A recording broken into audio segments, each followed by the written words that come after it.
Hi, I'm Cash with CashedOutCars, and in today's video I'm going to be showing you how to replace your front anti-roll bar or sway bar in your Mazda Miata. Let's get started. To change the sway bars on these Miatas, it's very easy. There are two bolts that hold on the sway bar mount right there, and those are 12mm. And then you also have to disconnect it from the end links on both sides, and those are 14mm. So I'll show you how to change this right now.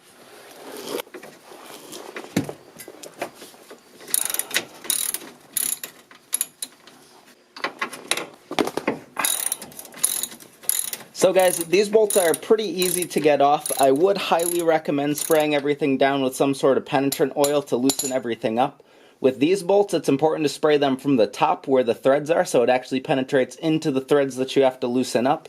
And then for the end links over here, it's very important to actually spray down the side of the end link that has the nut on it. So in my case, it's this side over here. You're able to tell that because if you look at it, it has exposed threads on the end there, and that's what you're going to be trying to loosen up and get that nut off of. Now for the end link over here, it's good to get really good mechanical advantage over that because this one's pretty tight and is hard to get off with a small ratchet.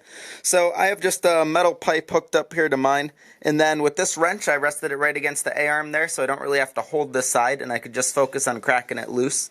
Let's see how it goes. That's it right there. And then now we can just use this like normal.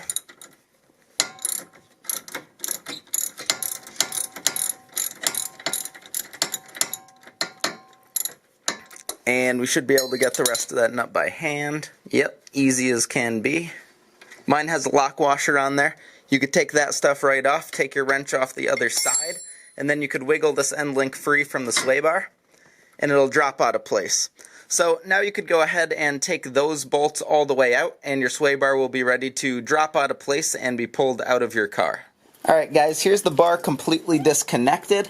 I am going to try to remove this from the driver's side because every single article I've read said remove it from the driver's side, so we're going to give that a shot.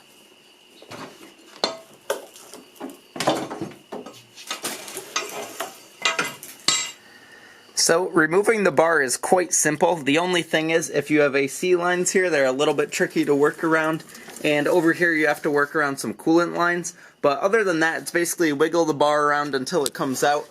You'll get it. There's no real tricks to it. It's just a bit of a puzzle, and then it'll come out very easily.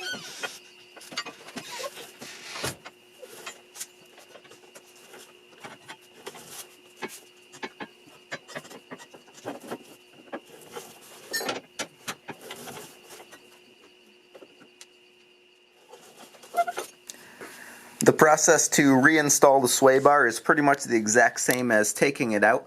If you have trouble lining up the end links, you could jack up the suspension on one side, which will move where the sway bar is and make it easier to line up. So the very last thing to do once you have your main mounts tight is to put your cars on some blocks so you could access the sway bars, and then you want to torque down those end links to 30 foot-pounds. And you want to do this because you want to torque it down when there's some force on the suspension, so it's more similar to how you're actually going to drive the car.